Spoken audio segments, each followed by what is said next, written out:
बिस्मिल्लाहिर्रहमानिर्रहीम।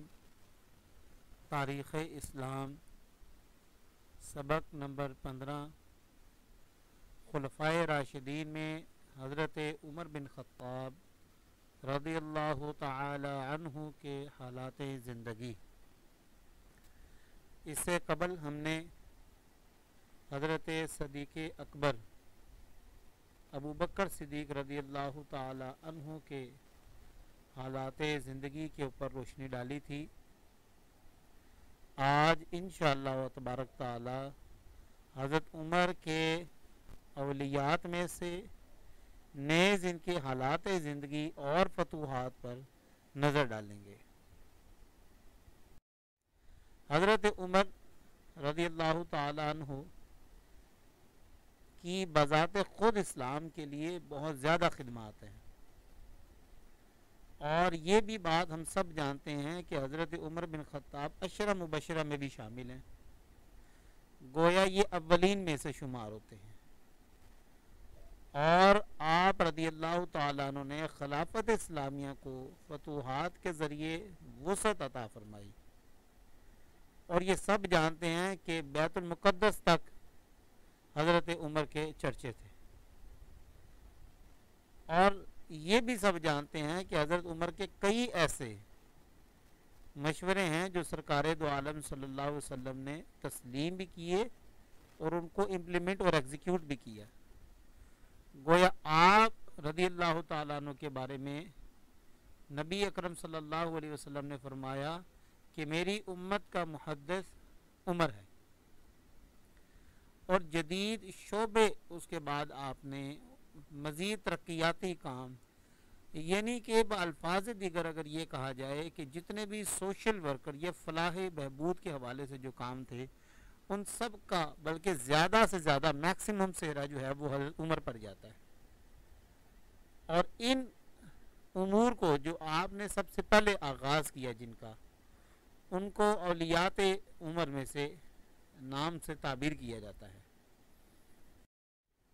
सबसे पहले मैं इस दो चार जो पहली हम सुर्खियाँ पढ़ेंगे उन पर ज़्यादा वक्त नहीं लगाऊंगा, चूँकि ये एक दर्स में हो चुकी हैं, तो ये 2 से 3 स्लाइड अर्ज करता चलूँ कि नबी करीम अलैहिस्सलाम के दौर में फौज तो थी, सहाबा इकराम बहैसियत फौज लड़ भी रहे थे, लेकिन इनका बाकायदा कोई निज़ाम नहीं था, यानी कि कोई तनख्वाहें नहीं,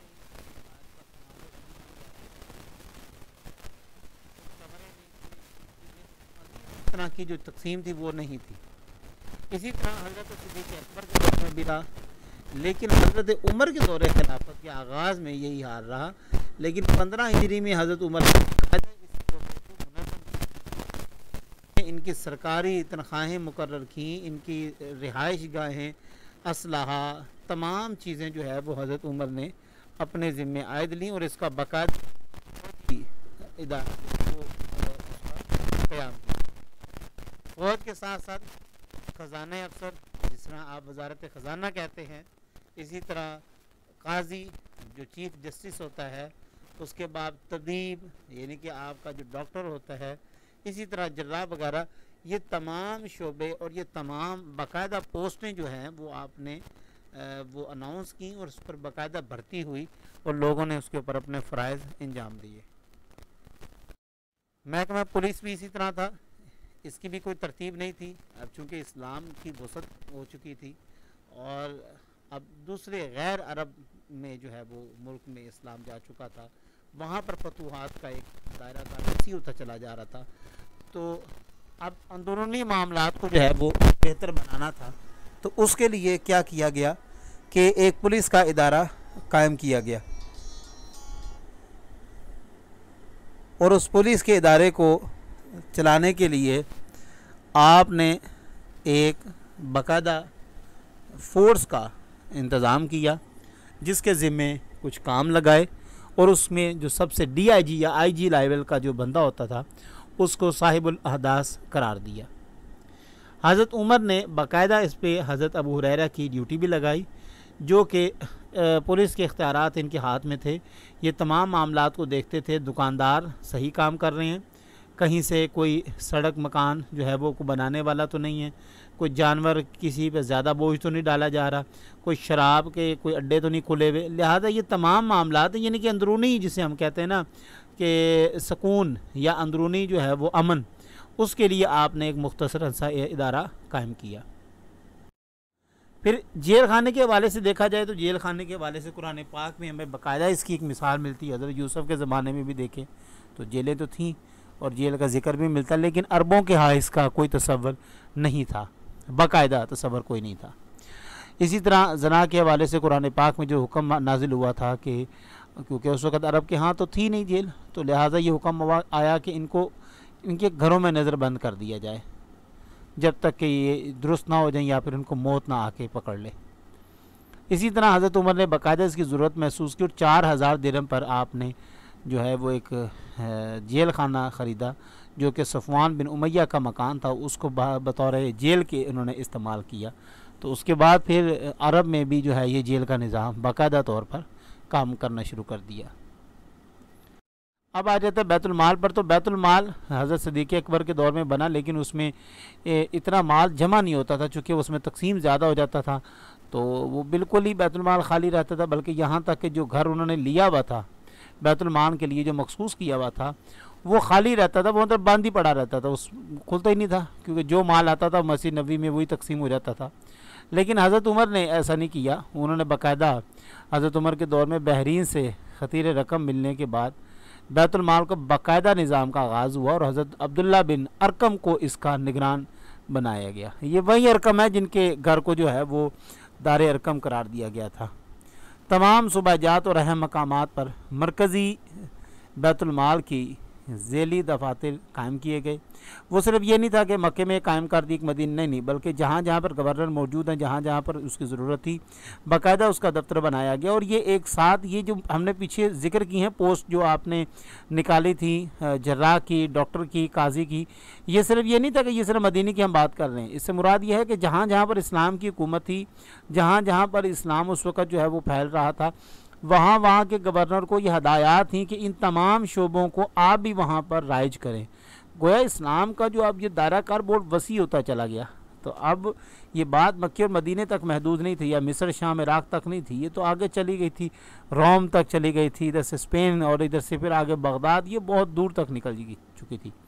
बाद हज़रत उमर ने बैतुल माल के लिए शानदार और मजबूत इमारतें बाकायदा बनवाई। चूँकि जारी बात है सारा ख़जाना इसमें था, सारा माल इसी में था, तो वो ज़रूरत भी यही थी कि इसको जो है वो मज़ीद मुस्तहकम किया जाए।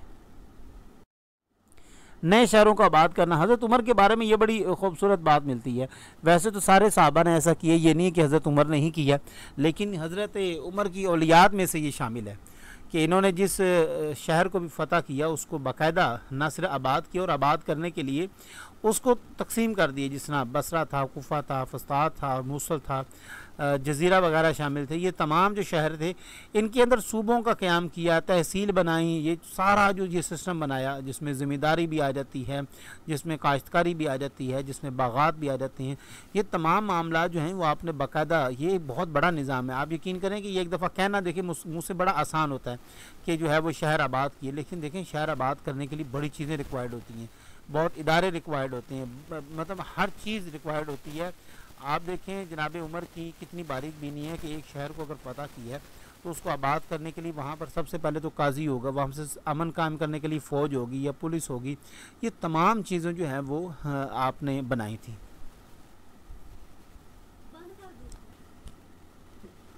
उसके बाद हज़रत सैयदना उमर की बसीरत का ये मुँह बोलता सबूत था कि आज के दौर में इस अमल करते हुए नए शहर आबाद किए जाएँ ताकि बहुत से लोगों को सहूलियात पहुँचाई जाएँ और बड़े शहरों को आबादी की कसरत के सबब मसाइल से बचाया जाए। गोया ये नहीं है कि सारे जो है वो मक्के में उठ के आ गए हैं या सारे मदीने में उठ के आ गए हैं, ऐसा नहीं, बल्कि आपने वो सारी फैसिलिटीज़ जो थी वो आपने उनके शहरों में भी कायम की ताकि सारे लोग जो हैं वो मक्का की तरफ या मदीना की तरफ ही रुझान न कर लें। नहरों का अजरा, ये भी बड़ी खूबसूरत बात है। ज़रा देखें कि लोगों को पीने के लिए, आप जाहिर बात है आप जानते हैं कि अरब के गिरदोनवा में भी पानी का बड़ा मसला रहा है हमेशा।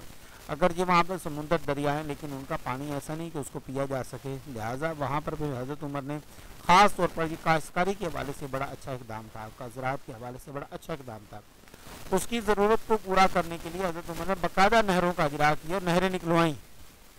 और दरिया नील के बारे में तो बड़ी मशहूर वो रवायत है ना कि हज़रत उमर ने वो उन्होंने कहा कि जी वो नील जो है वो हर साल एक जो है औरत लेता है, गोया औरत को उसमें फेंका जाए वो उसको खा जाता है तो फिर वो चलता है। हज़रत उमर ने रुका लेके भेजा, आपने फरमाया जाओ ये फेंक दो, जब वो फेंका तो वो चल पड़ा। तो उसने आके पूछा भैया उमर आपने उसमें क्या लिखा था? आपने फरमाया मैंने कुछ नहीं लिखा, बस ये लिखा था कि अगर तू अपनी मर्जी से चलता है तो ना चल, लेकिन अगर अल्लाह के हुक्म से चलता है तो फ़ौरन चल। तो गोया कहने का मकसद ये है कि अमाल वैसे हो ना तो सर पर दरिया भी चल पड़ते हैं, लेकिन हमारे यहाँ पे हालात तो ऐसे चल रहे हैं। खैर हज़रत उमर ने जनाब वाला यहाँ पर नहर अबू मूसा, नहर मुअक्कल और नहर साद, ये तमाम 3-4 वैसे और भी नहरें थी सहाबा के नाम पर या बुज़ुर्गों के नाम पर, जो उस वक़्त के जो अकाबरीन थे उनके नाम पर जो है ये बाकायदा नहरों का अजरा किया गया। और इससे मैंने आपको फिर बता रहा हूँ कि सबसे पहला मौक़िफ़ इनका ये था कि ज़राअत को किसी न किसी तरह फ़रोग़ दिया जाए, लोग जो है वो अपनी ज़राअत करें, फसल काश्तकारी करें, उसके बाद जो है अपनी इकॉनमी को ज़्यादा मजबूत करें। तो अगर आप हज़रत उमर को एज ए इकोनॉमिस्ट देखते हैं तो वो बहुत बड़े इकोनॉमिस्ट थे और चूँकि ताजिर थे। और एक बड़ा खूबसूरत आपके अंदर एक पहलू था कि आपने कुछ उलूम जो है वो अभी आप आगे चल के बताऊँगा कि वो आपने बच्चों के लिए लाजिम करार दे दिए थे। आपने कहा कि अगर मेरा बस चले, अगर मुझे इख्तियार होता तो मैं ये दीन के अंदर फ़र्ज़ करार दे देता 5 दिन। अब वो कौन कौन से इंशाल्लाह मैं आप आगे चल के बताता हूँ। टैक्स का इजरा, अब चूँकि देखें मरदमशुमारी के हवाले से अगर बात करें तो सबसे पहले मरदमशुमारी का सिरा भी हज़रत उमर फ़ारूक के सर पर जाता है, क्योंकि ज़कात लेना, फिर टैक्स लेना, जुजिया लेना, ये तमाम चीज़ें जो हैं वो लेनी पड़ती थी। तो वो सब का फिर बाकायदा हिसाब रखा जाता था कि कौन सा शख्स किस घर में कितने शख्स रहते हैं, उसमें से कितने टैक्स देते हैं, कितना जुजिया देते हैं वगैरह वगैरह। हर मोहल्ले की रिपोर्ट जो है वो आपको बाकायदा एक रजिस्टर में खाता है जिसको कहते हैं, उसमें आपके पास पहुंच जाया करती थी। और कुरान पढ़ने वालों की फ़हरिस्त क्या है, कितने हमारे पास कुरान पढ़ने वाले हैं, हदीस पढ़ाने वाले कितने हैं, फ़िक़्ह व दीगर उलूम पर काम करने वालों की फ़हरिस्त, शायरों की, अदीबों की, ये तमाम जो चीज़ें आपके पास बाकायदा मौजूद थी। और मरदमशुमारी के हवाले से सिर्फ ये, अब देखें हमारे यहाँ पर मरदमशुमारी होती है, सिर्फ 2-4 चीज़ें पूछी जाती हैं। हज़रत उमर के दौर में बड़ा पेचीदा ये काम था, गोया आपके दूर व नज़दीक आप हर शख्स से वाकिफ़ थे कि फ़लाँ शख्स क्या काम करता है।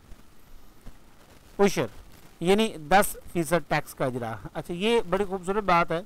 हज़रत उमर के दौर में, खैर पहले भी ये था, लेकिन हज़रत उमर के दौर में बाकायदा इस पर हज़रत अबू मूसा अशरी ने इनको आगाह किया कि हज़रत हमारे जो हैं लोग यहाँ से जो ख़ास तौर पर हमारे ताजिर हज़रात हैं वो जाते हैं दूसरे ममालिक में या दूसरे अज़ला में या दूसरे शहरों में जाते हैं, तो जब जाके वहाँ पर तिजारत करते हैं तो उन पर 10% टैक्स आयद होता है। तो अब इनका क्या किया जाए? हज़रत उमर ने कहा कोई मसला नहीं, जब उन शहरों के लोग हमारे शहर में हैं तो उनसे भी आप सेम एज इट इज़ 10% ही जो है वो खराज या जो टैक्स था वो वसूल करें। तो इस तरह आपने उशर का यानी कि टैक्स का इजरा भी आपने बाकायदा तौर पर इसका ऑफिशियली अनाउंस किया और इसको आपने सरकारी तहरीर के तौर पर आपने बाकायदा इसको इस्तेमाल किया और आपने फरमाया कि आज के बाद ऐसा ही होगा। उधर के जब ताजिर आएंगे तो वो भी सेम एज इट इज़ क्या करेंगे, इसको टैक्स अदा करेंगे। सूबे और अजला बनाना, इस पर पहले हम हल्की सी बात कर चुके हैं कि हज़रत उमर फ़ारूक पहले वो शख्स थे जिन्होंने मफतूआ इलाकों की ज़रूरत के मुताबिक मुख्तलिफ सूबों इस्लाम में तकसीम किया। इन तमाम और मुख्तलिफ ऑफिसर्स, जिस तरह मैं आपसे पहले बात कर चुका हूँ कि एक शहर का आबाद करना कोई आसान बात नहीं है, उसमें ज़िले बनाने हैं, सूबे बनाने हैं। उसके बाद अगर किसी भी शहर में आप कोई गवर्नर मुकर्रर करते हैं तो उस गवर्नर के नीचे कितने लोग आएंगे, कौन क्या क्या काम करेगा, उस शहर का अमन कैसे कायम होगा, उसमें जो बाज़ार है वो कौन कंट्रोल करेगा, ये बहुत बड़ी चीज़ें होती हैं। आप अगर बैठ के कभी सोचे तो हैरान होंगे कि हज़रत उमर की अल्लाह ताला ने क्या बसीरत अता की हुई थी और क्या खूबसूरत उनका लहजा और सीरत और क्या खूबसूरत किरदार था। सन हिजरी का आगाज़ देखे कैसे मज़ेदार की बात हुई है। सन हिजरी का आगाज़ किस तरह हुआ कि आपके जो वो सरकारी खाता जो था या सरकारी डॉक्यूमेंट्स जो थे उसके ऊपर लिखा हुआ था शोबान लिखा हुआ, तो आपने वो सवाल कर लिया कि मुझे ये बताओ ये शोबान कौन सा लिखा हुआ है, ये वाला शोबान लिखा हुआ है या पिछला शोबान का महीना लिखा हुआ है। अब ये मसला दरपेश हो गया। अब देखें इतनी छोटी सी बात के लिए उन्होंने क्या किया मजलिस शूरा को तलब कर लिया। मजलिस शूरा में मैं पहले अर्ज़ कर चुका, बड़े बड़े अकाबरीन सहाबाए किराम रिज़वानुल्लाह अलैहिम अजमईन मौजूद थे, जिसमें हज़रत अली भी मौजूद थे। अब उन्होंने जब बैठ के देखा तो हज़रत अली ने मशवरा दिया कि हम हिजरत का जो दिन था उससे हम इसको काउंट करते हैं।